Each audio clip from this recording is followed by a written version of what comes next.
तो अल्टीमेटली जो आपके बच्चों को पाल रहे हैं वो तो आपके मालिक हुए। तो इसलिए मैं कहता हूँ प्रजातंत्र में जनता मालिक है और अधिकारियों की तो 100% मालिक है। किसान के लिए अगर मैं हरियाणा की बात करूं तो पंजाब 4 फसलें MSP पे खरीदता है, हम 14 फसलें खरीदते और विलायती लोग हमारे देश को लूटने आए थे। अगर ऐसी सोच का कोई व्यक्ति अधिकारी के रूप में है तो उनको कंट्रोल करना, वो जो ना विलायती जैसे घोड़े होते हैं उनको सवारी करना, ये एक समान बात है। जो लोग आज राजनीति में पॉलिटिकल इन्वेस्टमेंट करके जनसेवक बनना चाहते हैं वो सीधी सीधी सी बात है कि लोगों को ठगेंगे। तो आपको क्या गर्ज पड़ी है? मेरे को कोई गर्ज नहीं है, मैं सरकार में हूँ, मैं मेरी सरकार से काम कराता हूँ, मेरे कहने से अधिकारी काम करते हैं। मैं आपको खुले में कह रहा हूँ, ऑन एयर कह रहा हूँ। हरियाणा में विधानसभा चुनाव की सुगबुगाहट शुरू हो चुकी है। ऐसे में तमाम पॉलिटिकल पार्टी इसी जुगत में लगी है कि किसी तरह से वो जीत हासिल करे और हरियाणा की सत्ता पर काबिज हो जाए। इस सब के बीच टिकट की दावेदारी भी लगातार अलग अलग पॉलिटिकल पार्टीज में दावेदार ठोक रहे हैं।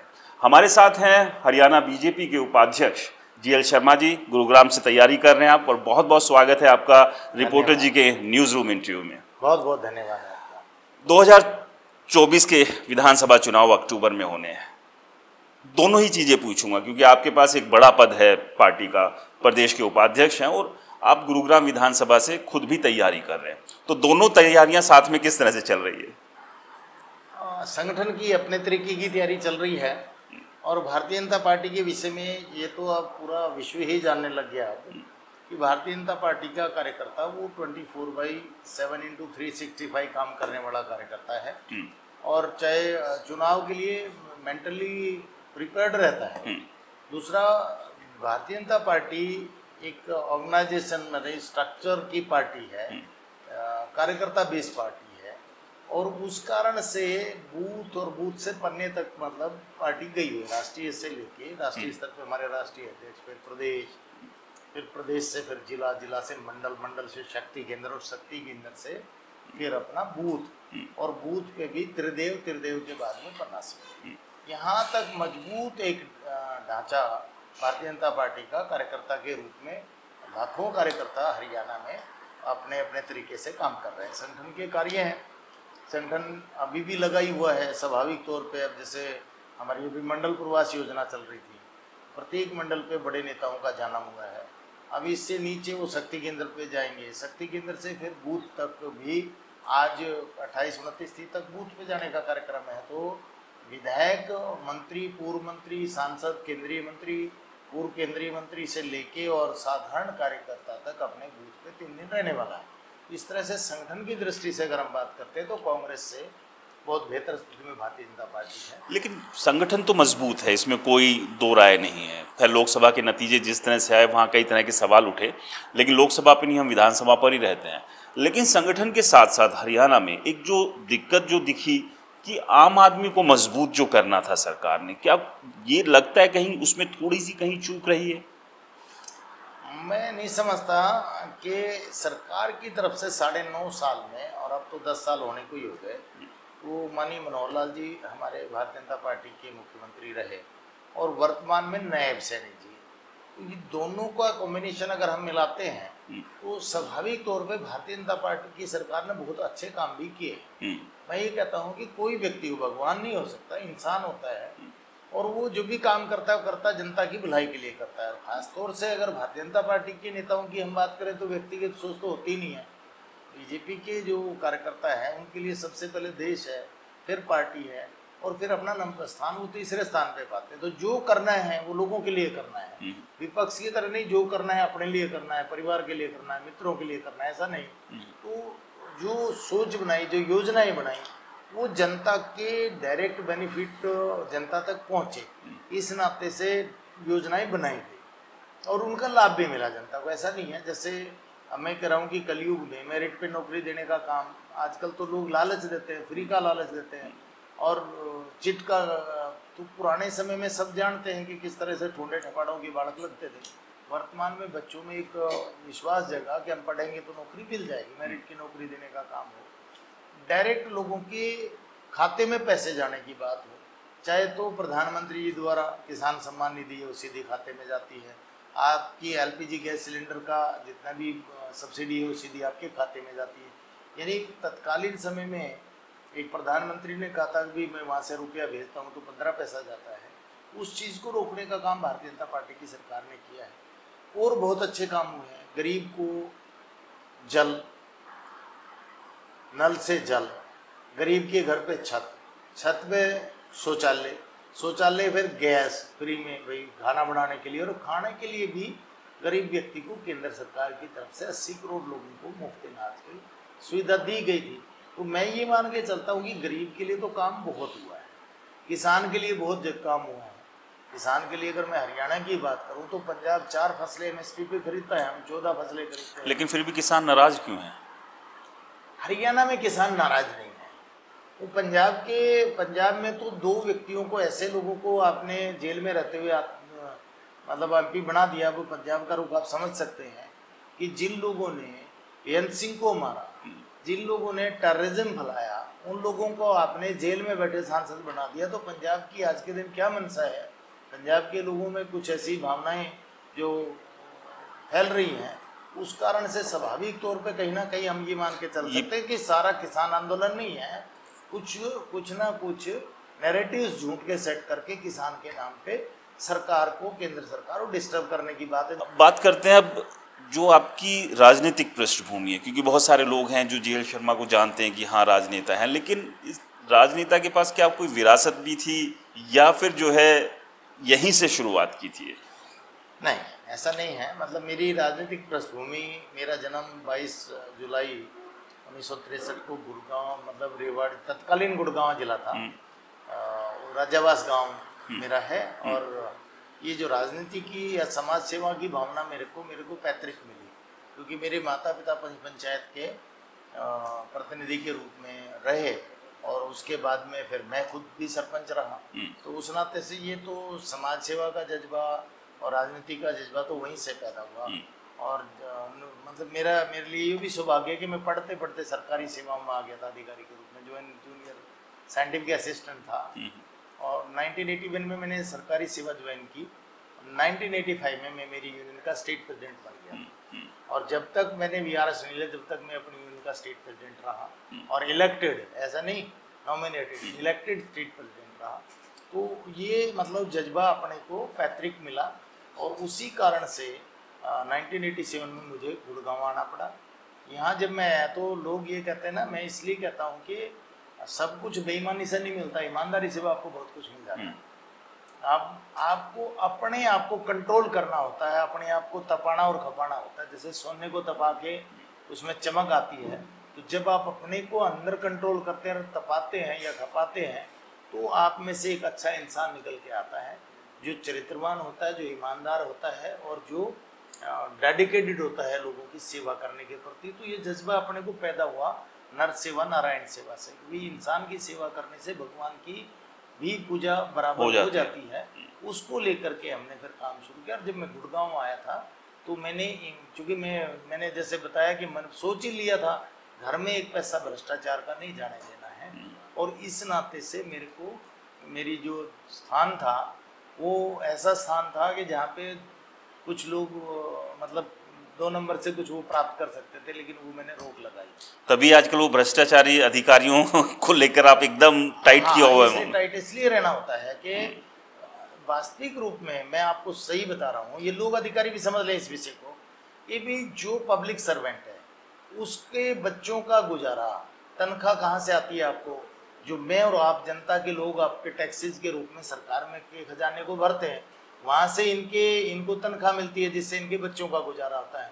तो अल्टीमेटली जो आपके बच्चों को पाल रहे हो तो आपके मालिक हुए। तो इसलिए मैं कहता हूँ प्रजातंत्र में जनता मालिक है और अधिकारियों की तो 100% मालिक है। जो लोग सरकार के खजाने से एक पैसा भी निकाल के अपना फायदा ले रहे हैं, तनख्वाह ले रहे हैं, जिनके बच्चे पढ़ रहे हैं, उनको तो शर्म आनी चाहिए कि वो अपने मालिकों से मजदूर जैसा व्यवहार करते हैं। तो आपका गुजारा तो यही लोग करा रहे हैं। तो इसलिए मैं कहता हूँ कि जो भ्रष्टाधिकारी है उनको समझ लेना चाहिए। एक और भी है कि भाई रावण कुछ लेके गया था क्या?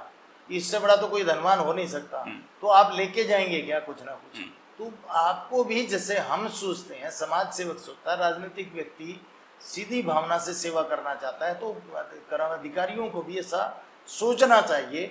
मैं ये मान के चलता हूँ कि समस्त नहीं है, नेगेटिव फोर्सेज और पॉजिटिव फोर्सेज हैं, अधिकारियों में भी हैं दोनों तरह के, अच्छे लोग भी हैं बुरे लोग भी हैं। अच्छे लोग हैं वो तो एक फ़ोन पे ही काम करते हैं और ये सोचते हैं कि भाई जनता अगर सुख पाएगी तो मेरे को भी भगवान की दया से इनको भी दुआ मिलेगी, नहीं तो उनके बाल खराब होंगे, ये खुद परेशान होंगे। मतलब अपने जीते जी इनको पता चल जाएगा कि मैंने जो बुरा कमाया था ना, लोगों की हाय का कमाया था, वो यहीं भोग दिया। तो इस नाते से मैं इनको कहता हूँ कि और जो अपने आप को, ये काम है विलायत में, हमारे हिंदुस्तान में तो सनातन धर्म प्रक्रिया में हम अपने से बड़ी की शर्म करते हैं, हम अपने मालिक को अन्नदाता मानते हैं, हम अपने मालिक के प्रति श्रद्धेय रहते हैं। अगर जो अपने मालिक के, जिनके तनख्वाह पे गुजारा कर रहे हैं, जो अपने मालिक के पास श्रद्धेय नहीं रहते, जो अपने मतलब बड़ों का सम्मान नहीं करते, ये विलायत में हैं और विलायती लोग हमारे देश को लूटने आए थे। अगर ऐसी सोच का कोई व्यक्ति अधिकारी के रूप में है तो उनको कंट्रोल करना, वो जो ना विलायती जैसे घोड़े होते हैं उनको सवारी करना, ये एक समान बात है। इसलिए मैं कहता हूँ कि जो ऐसे हैं, चूँकि मैं ईमानदार हूँ तो मुझे बेईमान को ठीक करना आता है और हम उसको कर सकते हैं। यानी कि जीएल शर्मा जो हैं वो एक ऐसी लीडरशिप लेकर आना चाहते हैं जो इस तरह के जो भ्रष्ट जो है, जो विलायती घोड़े, उनकी मजबूती से सवारी कर सके, उनके ऊपर नकेल कर सके। क्योंकि ये एक बड़ा फैक्टर है जो गुरुग्राम के लोग भी अक्सर इस बात को उठाते हैं कि अधिकारी जो है वो कंट्रोल में नहीं है, काम नहीं हो रहे हैं। बात किसी को ये नहीं है कि लाखों रुपए अपने घर में नहीं चाहिए, बेसिक सी व्यवस्थाएं चाहिए। तो बतौर पॉलिटिशियन जीएल शर्मा जो है कि क्या विजन लेकर चल रहे हैं गुरुग्राम के लोगों के लिए, क्योंकि ताल ठोक ही चुके हैं आप चुनाव के मैदान में, और यह पार्टी ने तय करना है, जनता ने तय करना है कि आगे का भविष्य राजनीतिक किस तरह से जाएगा। लेकिन अभी का विजन क्या है? गुरुग्राम में जो मेरा अपना पॉलिटिकल करियर है ना, उसमें उस ड्यूरेशन में बहुत सी चीज़ें मैंने गुड़गांव के लोगों के लिए संघर्ष करके कराई। वो फोटो में परसों देख रहा था, हजारों लोग मेरे पीछे थे। हम गुड़गांव में नगर निगम जीडीए बना के रहेंगे। वो तत्कालीन अपनी सरकार के खिलाफ ही खुल्लम खुल्ला लठम लठा होकर के जनता का साथ लेकर के हम चाह रहे थे कि जो हमको दिक्कत कहाँ आती है, हम गुड़गांव के लोग 60-70 पैसा हरियाणा के राजकोष में डालते हैं, लेकिन उसके जो जितना अपेक्षा हम करते उतना अपेक्षित विकास हमारा नहीं हो पाया था। तो उस नाते से हम सरकार के खिलाफ लड़े तो नगर निगम बनाने में सफल हुए। तीनों नगर निगम के मेयर बनाने में मेरी सबसे पहले महत्वपूर्ण, पूरा गुड़गांव अंग्रेजी हिंदू तत्कालीन अखबार उठा के आप देख लीजिए, दी हिंदू भी उठाएंगे, कोई सा अखबार उठाएंगे तो उसमें लगेगा कि भी एक संघर्षशील व्यक्ति था।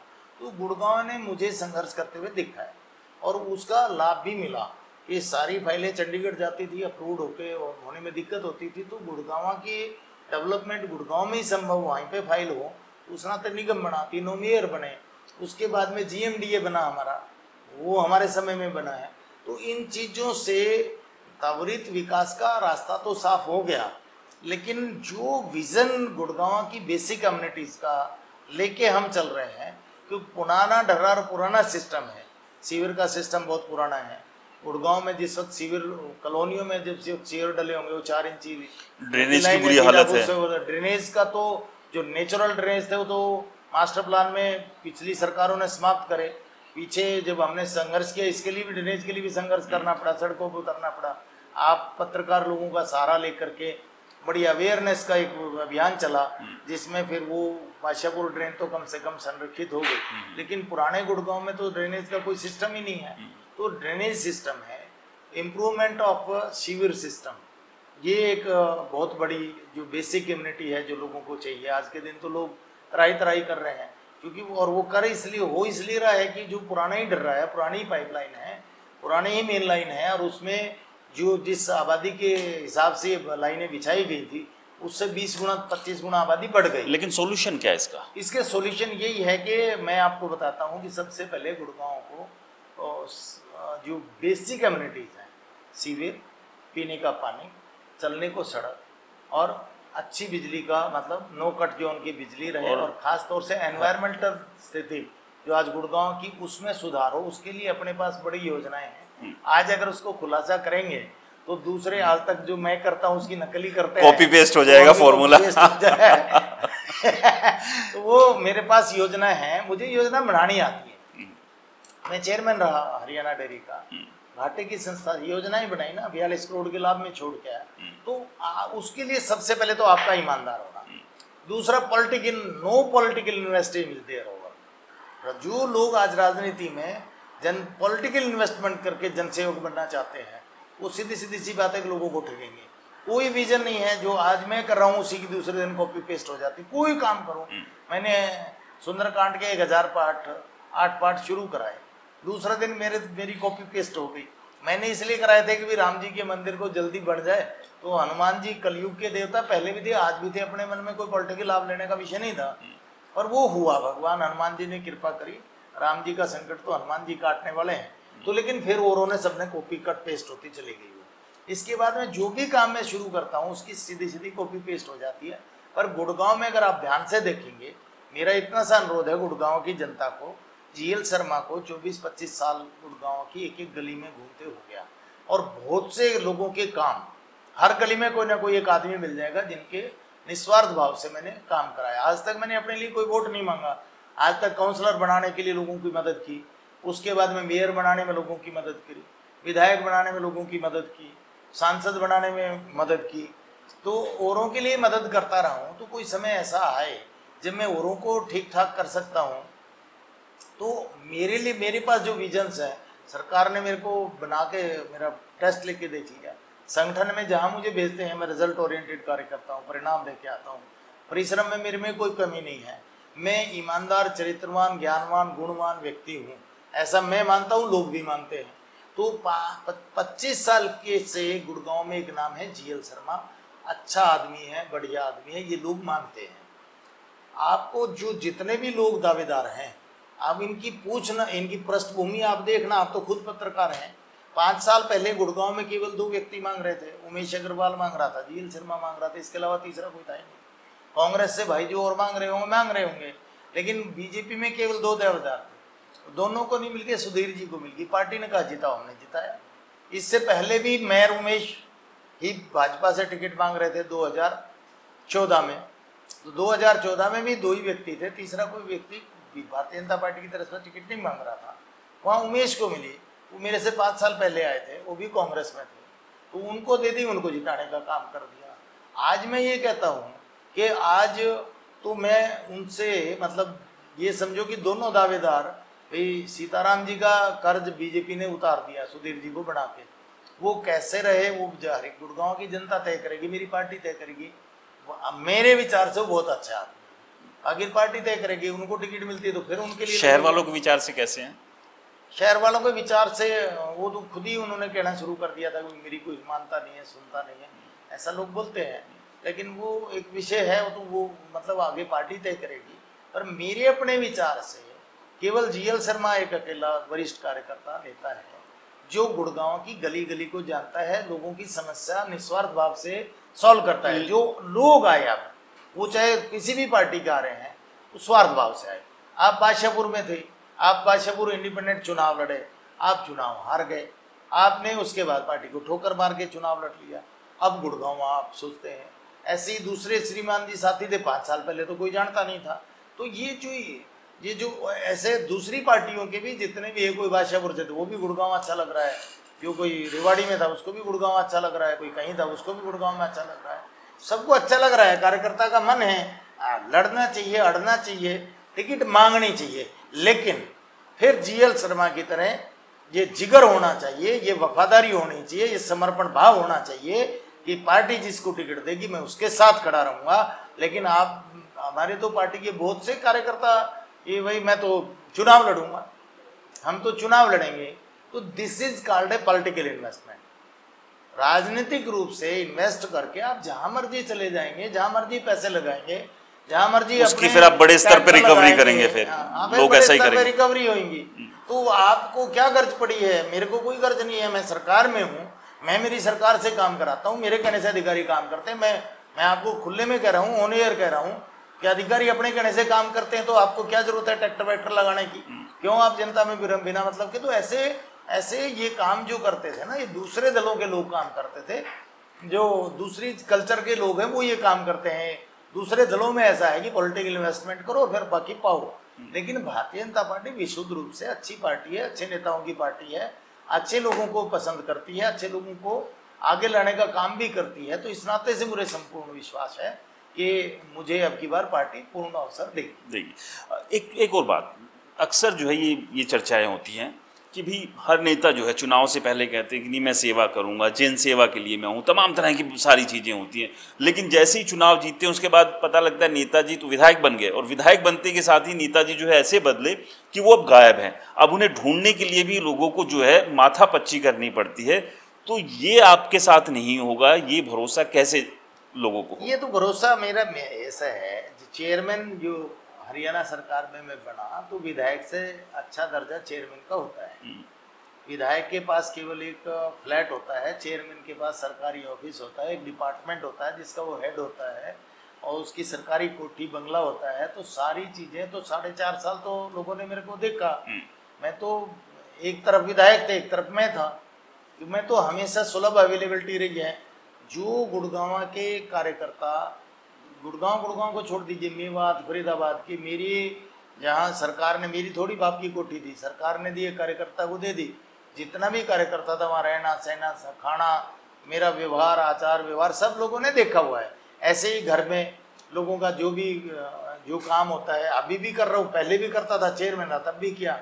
तो मेरे अंदर कोई बदलाव नहीं आया, मेरे अंदर कोई अहम नहीं आया, और मैं जनता को सुलभ तब भी रहा, आज भी हूँ और पहले भी रहा। मैं पहला पॉलिटिशियन हूँगा जो रात के 12 बजे, जो ठोक के कह सकता है कि रात के 12 बजे भी फ़ोन उठाने में मैं गुरेज नहीं करता, और किसी के फ़ोन को अगर मैं बैठक में हूँ, कहीं व्यस्त हूँ, तो वापस रिकॉल करता हूँ। तो इस बारे में मेरे को लोगों को बताने की ज़रूरत नहीं। लोग जानते हैं कि एक सोबर व्यक्ति, अच्छा व्यक्ति, सुलभ अवेलेबल है। और मेरे अंदर जब इतना बड़ा ओहदा मिलने के बाद में, सरकारी बंगला कोठी, सरकारी गाड़ी, गनमैन मिलने के बाद में मेरे अंदर कोई परिवर्तन नहीं आया, तो विधायक तो उस वक्त मेरे से छोटे कद के थे, तो तभी नहीं आया, तो अब क्या आ सकता है। इसके अलावा एक बड़ी समस्या है गुरुग्राम की, वो है ट्रांसपोर्टेशन। मेट्रो का इंतज़ार लंबा है, कहा जा रहा है कि नहीं अब मेट्रो यहाँ से शुरू हो जाएगी, अब वहाँ से हो जाएगी, ये हो गया, जश्न मना लिया जाता है, लेकिन अभी तक कोई पत्थर तक रखा नहीं गया। इसके अलावा बाकी भी जो शहर में बस सर्विसेज शुरू की गई, लेकिन जो शहर का इंफ्रास्ट्रक्चर है वो उसके साथ सूट नहीं कर रही है। आपकी सड़कें छोटी है या बहुत ज़्यादा जो है भीड़ भाड़ है, जाम है, उसको लेकर क्या रहेगा कि हाँ इसके ऊपर भी काम करने की ज़रूरत है और करना चाहिए, और ये प्राथमिकता में है। आप बहुत सियाने पत्रकार हैं, जैसे वो होता है समझदार पत्रकार, धीरे धीरे करके जो मेरी एजेंडा वो सीक्रेट प्लान निकाल रहे हैं। तो जैसे ट्रांसपोर्टेशन की आप बात कर रहे हैं, निश्चित रूप से गुड़गांव का इंफ्रास्ट्रक्चर और गुड़गांव में जो बड़ी बस लाई है वो मैच नहीं खा रहा है। आप आउटर में तो बड़ी बसें चला सकते हैं, पर शहर में मिनी बसें नहीं, छोटी बसें आपको चलानी पड़ेगी, जिससे ट्रांसपोर्टेशन की जो इजी सुविधा है वो जो जिस आपकी सड़कें उस हिसाब से लोगों को अवेलेबल हो सके। इसी तरह से जो पार्किंग की समस्या है, सदर बाजार इसके आसपास तो पार्किंग की बिग प्रॉब्लम है, तो जो पार्किंग की समस्या है उसके लिए मल्टी लेवल पार्किंग बनाने का काम अपने ध्यान में है। जो अपनी हॉस्पिटल जो पहले छोटी थी, 100 बेड की, 200 बेड, 500 बेड, 700 बेड तक की हॉस्पिटल बनाने का अभी मतलब एजेंसी को इन्होंने अपनी सरकार ने हायर कर लिया है, वो भी सरकार की CPWD को हायर किया है, जो टेक्निकली होने के बाद में 700 बेड का एक हॉस्पिटल, एक मेडिकल कॉलेज अपना शीतला माता कॉलेज के नाम पे सरकार बनाई रही है अपनी। तो इस तरह से दो एक बड़ी सुविधाएं ये खड़ी होने वाले के लिए जो है ना काम करना है, जो मेरी अपनी जो बेसिक कम्युनिटीज़ है उनमें ये है, मेरा एजेंडा है उसमें ये है। इसके अलावा मेट्रो का माननीय प्रधानमंत्री के द्वारा शिलान्यास हो गया और तीसरी बार माननीय मोदी जी की सरकार बन गई, तो मुझे नहीं लगता कि अब ये इस चीज़ को कोई जिस चीज़ का मोदी ने शिलान्यास कर दिया उसको रोकने वाला नहीं है। लेकिन ये जरूर है कि जनप्रतिनिधि अगर अवेयर रहता है तो वो जल्दी करा लेता है, अवेयर नहीं रहता है तो वो धीरे धीरे करके काम चलता है। तो मेरा इस ओर ध्यान रहेगा पूर्ण रूप से। और अब तो ये विभाग भी मुझे लगता है माननीय मनोहर लाल जी के पास है शहरी विकास का, तो उसको कराने में अपन ज़्यादा सक्षम हो पाएंगे, क्योंकि हमारी पार्टी से सांसद बन के हरियाणा से ही वो केंद्रीय मंत्री हैं, तो उसमें ज़्यादा सुविधा रहने वाली है। इसी प्रकार से गुड़गांव में जो पीने के पानी की नीड्स है वो भी सीवर से जुड़ी हुई है, ये भी एक बहुत बड़ी समस्या है। पुरानी लाइनें डली हुई, इनको सबको अपने तरीके से, थोड़ा कष्ट तो शहर को होगा उस वक्त, लेकिन ये सदा के लिए समस्या है।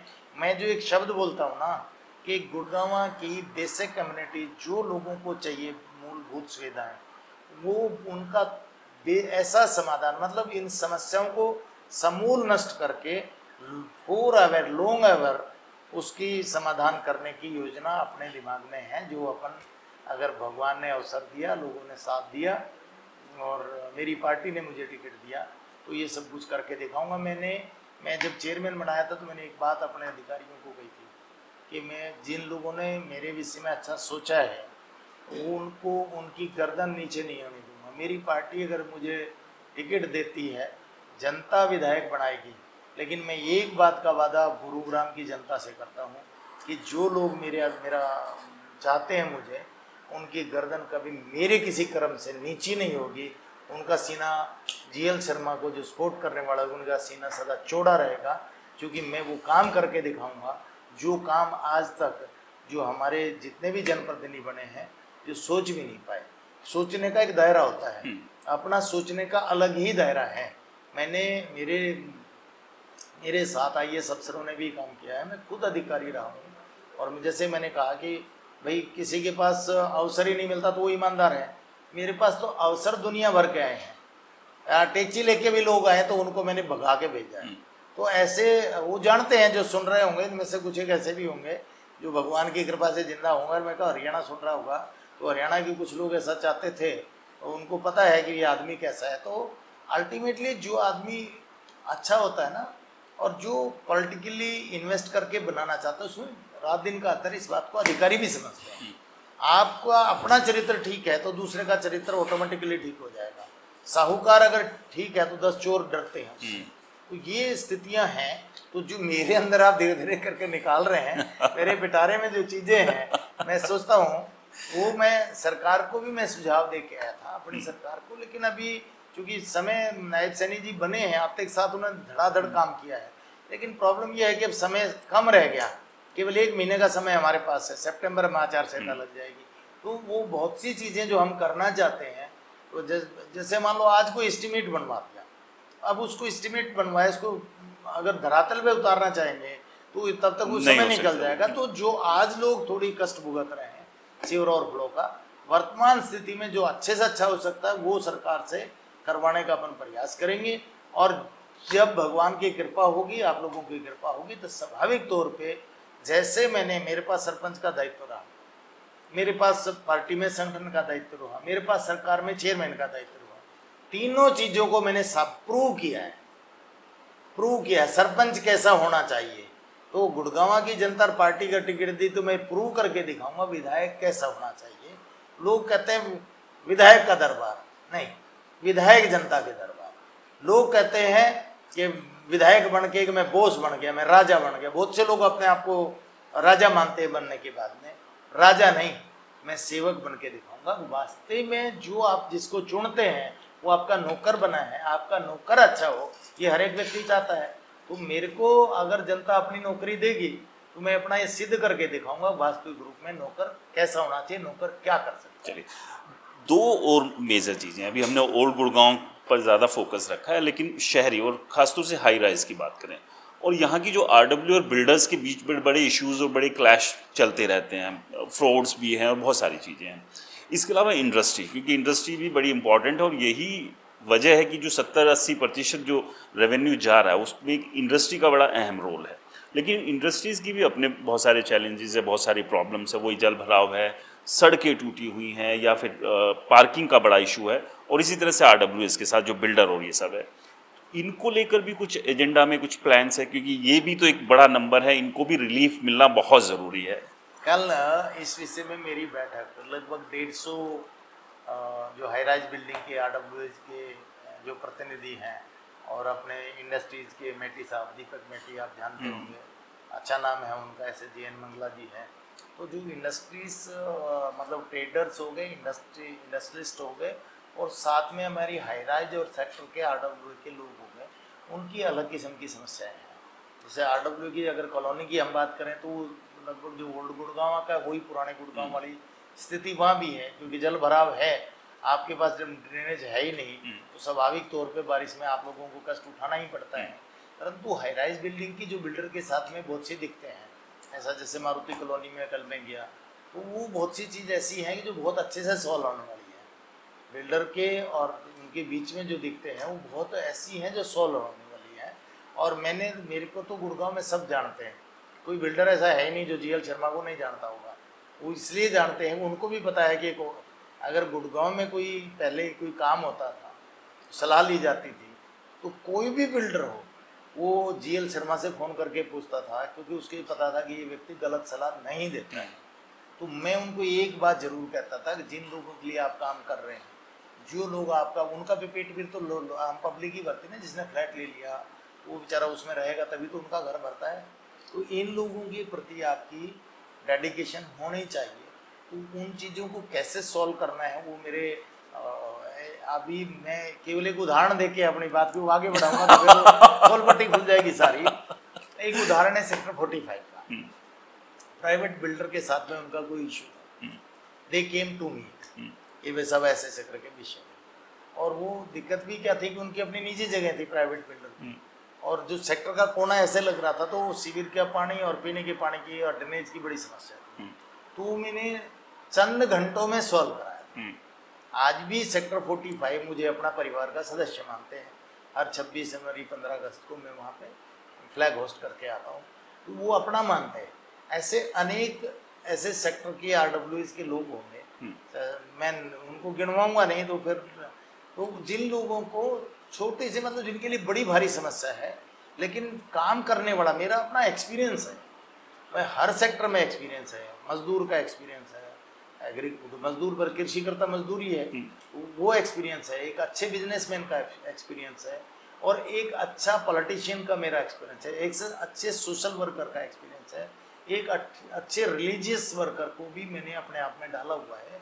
तो जो आदमी इतना अनुभव रखता है, एक्सपीरियंस होता है, तो उसका कहीं ना कहीं प्रभाव रहता है और उसके पास सॉल्यूशंस होते हैं। जब आप किसी नज़दीक जाएंगे ही नहीं, तो बचपन से अपने माता पिता से लोगों के समस्याओं को फैसले देते हल करते हुए देखा, खुद भी किया, तो आज इन समस्याओं का हल करते करते फैसले देते देते इतनी उम्र अपनी हो गई है, 61-62 साल की उम्र अपनी हो गई है, तो फिर मुझे अब कोई दिक्कत नहीं है किसी का भी। तो RWS की समस्या, हाई राइज बिल्डिंग की बिल्डर समस्या, गवर्नमेंट के बीच में जैसे क्या होता है कि कोई भी हाई राइज बिल्डिंग में रहता है तो वो मेंटेनेंस का पैसा वो बिल्डर लेता है, कई बार वो पूरा पैसा खर्च नहीं करता, तो एक तो ये दिक्कत आती है, सबसे बड़ी दिक्कत है ये, चाहे वो प्राइवेट बिल्डर की कॉलोनी हो चाहे वो आपकी हाई राइज बिल्डिंग हो, तो इसमें सबसे बड़ी ये समस्या आती है। फिर उसमें कहीं ना कहीं सरकार घुस जाती है, नगर निगम घुस गया, वो एक अलग समस्या होगी, हम इनको भी पैसा देंगे, मेंटेनेंस का भी देते हैं, निगम को भी प्रॉपर्टी का पैसा दें। ये मोटा मोटी तौर पे अब मैंने थोड़ा थोड़ा इशारा कर दिया, सब चीज़ें अपने ध्यान में हैं जिनका सॉल्यूशन आने वाले समय में होगा। एक जिम्मेदारी मिलेगी तो प्राथमिकता में सारी चीजें तौर पे लोगों का विश्वास है। कल जैसे मैं बता रहा हूँ कि एक बहुत बड़ी अच्छी बैठक हुई थी, सब लोगों ने एक ही बात की, बल्कि एक व्यक्ति ने खड़ा होकर कहा कि जीएल शर्मा अगर इंडिपेंडेंट भी लड़ता है, हमने तेरा काम देखा है, अगर आप इंडिपेंडेंट भी लड़ते हो तो अब की बार आपको हाई राइज बिल्डिंग और नया गुड़गांव आपको जिता के भेजेगा 50,000 वोटों से, आप एक बार हिम्मत करो। तो मैंने कहा नहीं, हिम्मत नहीं, ऐसे नहीं, किसी से भी बगावत करके अपन काम नहीं करेंगे। राष्ट्रीय परिप्रेक्ष्य की सोच के व्यक्ति हम हैं, राष्ट्रीय परिप्रेक्ष्य में राष्ट्रीय पार्टी के माध्यम से ही चुनाव लड़ेंगे, मेरी पार्टी राष्ट्रीय पार्टी है। तो यही सोच करके मैंने उनको कहा कि नहीं, ऐसा नहीं, आप लोगों को किसी को दुविधा में डालने की या पढ़ने की जरूरत नहीं है, मैं लड़ूंगा, पार्टी से ही चुनाव लड़ूंगा। मेरे दो आखिरी सवाल थे, उसमें से एक तो आपने अभी निपटा ही दिया, यही पूछना था मुझे कि अगर पार्टी टिकट नहीं देती है तो क्या इंडिपेंडेंट लड़ेंगे, खैर उसका सवाल तो आपने दे ही दिया। आखिरी सवाल मेरा, गुरुग्राम विधानसभा को लेकर ये कहा जाता है और पिछला दिखाएं वैसे पंजाबी और बनिया कम्युनिटी जो है इस पे दावा ठोकती रही है कि ये जो सीट है या तो पंजाबी कम्युनिटी की बनती है या बनिया कम्युनिटी की बनती है, तो एक ब्राह्मण कैसे एडजस्ट होगा, किस तरह से आप उस हिसाब से दावेदारी मान रहे हैं, क्योंकि जातिगत समीकरण को चुनाव में साइडलाइन तो नहीं किया जा सकता है।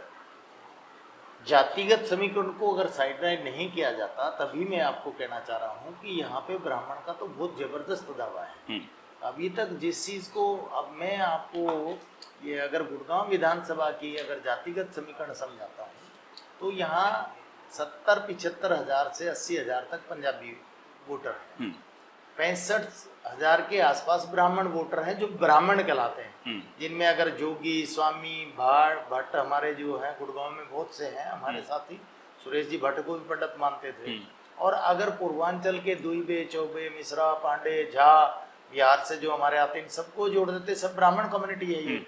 चटर्जी, बनर्जी, ये अपना वेस्ट बंगाल साइड के हैं। तो ये एक बहुत भारी संख्या गुड़गांव विधानसभा में ब्राह्मणों की है। ब्राह्मण अगर सबको जोड़ते तो नंबर 1 लार्जेस्ट कौम गुड़गांव विधानसभा में है। लेकिन अगर सरकार के आंकड़ों की और जो सरकार के ढर्रे पे चल रहे वाले आंकड़ों की बात करें तो मतलब मैं आपको क्षेत्र वाइज ही समझा देता हूँ तो ज़्यादा अच्छा रहेगा, आप यहाँ के रहने वाले हैं। राजेंद्रा पार्क की 20-22 हज़ार वोट है, 20-22 हज़ार पहले थी, अब तो 26 बूथ हैं, तो 26 हज़ार वोट है। कितने पंजाबी हैं उसमें, जोड़ते चले जाइए।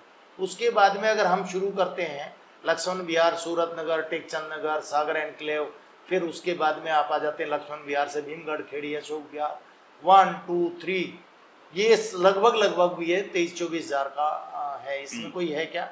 फिर इससे आगे चलते हैं, फिर आ जाते हैं अशोक विहार फेज 3 और शीतला कॉलोनी, ये 35 हज़ार वोटों का चंक है अकेला, कोई है क्या। इसके बाद में गुड़गांवा गांव अपना एनक्लेव, और फिर अपना एनक्लेव से आप राजीव नगर वेस्ट, राजीव नगर ईस्ट, अगर इनको जोड़ करके पटेल नगर तक अगर आप आ जाते हैं जो लोकल कॉलोनी है, ये लगभग 30-35 हज़ार वोटों का चंक है, कोई है क्या। इससे और आगे अगर आप चलते हो तो शांति नगर, ओम नगर, हीरा नगर, गांधी नगर, अगर ये वाली बेल्ट करते हैं तो ये 25-30 हज़ार का जो आंकड़ा है, इसमें कोई है क्या। तो गुड़गांवा में केवल मात्र हम कुछ जगह पे जो पहले गुड़गांवा था, जिस वक्त धर्मवीर गाबा जी बनते थे, उस वक्त का गुड़गांवा केवल 1.25 लाख वोट का गुड़गांवा था, जिसमें एक गुड़गांव गांव था, एक छावनी थी। तो छावनी में अपनी संख्या ज्यादा होने के कारण से आप बन जाते थे नंबर 1 बार, और कभी भी गाबा पंजाबियों से नहीं बने। राव वीरेंद्र सिंह जी, जो राविंदर सिंह के फादर, वो साथ देते थे और देहात से जीत के आते थे, तब ये बनते थे। तो ये कहना किसी कास्ट बेस्ड को कि मैं अकेले एक जाति से बनता हूँ, तो ये संभव नहीं है। तो गुड़गांव में जाति फैक्टर के हिसाब से ब्राह्मण कम नहीं है नंबर 1 बार। वैश्य वर्ग की तो 30 से 35 हज़ार वोट है, और वो आपने मतलब उमेश अग्रवाल जी यहाँ से बने। अगर पंजाबियों के ही दावा बनता था तो पिछले बार से ज्यादा तो पंजाबियों की यूनिटी हो नहीं सकती। मोहित जी चुनाव लड़े थे, मोहित जी को 48 हज़ार वोट आई, और सुधीर सिंगला जी बिल्कुल न्यू कमर्स थे, कोई जानता नहीं था उनको, खुद को उन्होंने कहना पड़ रहा था कि भाई ये दौलताबाद है, मुझे पता नहीं था, ये तो मेरी विधानसभा का एरिया है, दूसरे तो उनको एरिया भी नहीं पता था, तो फिर वो भी जीते। 30 हज़ार वोट, 35 हज़ार वोट वैश्य वर्ग की गुड़गांव विधानसभा में, लेकिन 2 बार जीते, उमेश भी जीता, सुधीर भी जीता। तो ये जो दावे है ना कि पंजाबी ज़्यादा है, वो ऐसा कुछ नहीं है। पंजाबी भी मेरे भाई हैं, वैश्य भी मेरे भाई हैं, क्योंकि जीएल शर्मा इससे ऊपर उठ के काम कर रहा है। मैं किसी जाति बरादरी में, अब यशपाल बत्रा पंजाबियों में मेरे मित्र हैं या नहीं है, बंटी पाहुजा या उसके साथी धर्मेंद्र बजाज, कितने मेरे साथ, अरविंद कोहली मेरे साथी हैं या नहीं है, बोधराज सीकरी हमसे कहाँ बाहर जाने वाले हैं, शशि दुआ उनका बेटा कपिल दुआ कहाँ बाहर जाने वाला है। तो पंजाबियों में भी अपने मित्र हैं और हम सब एक दूसरे के पूरक हैं। और फिर जीएल शर्मा तो इससे अलग हटके, जो सामाजिक समरसता की ज्योत जीएल शर्मा ने गुड़गांव में जगा रखी, किसी ने जगाई क्या। हर वर्ष आप भी देखते हैं, आप तो स्वयं पत्रकार, मुझे प्रमाणित करने की जरूरत नहीं, जो मैं बोलता हूँ वो प्रमाण होता है, क्योंकि मैं झूठ बोलता ही नहीं, राजनीति में रहते बहुत कम झूठ बोलता हूँ।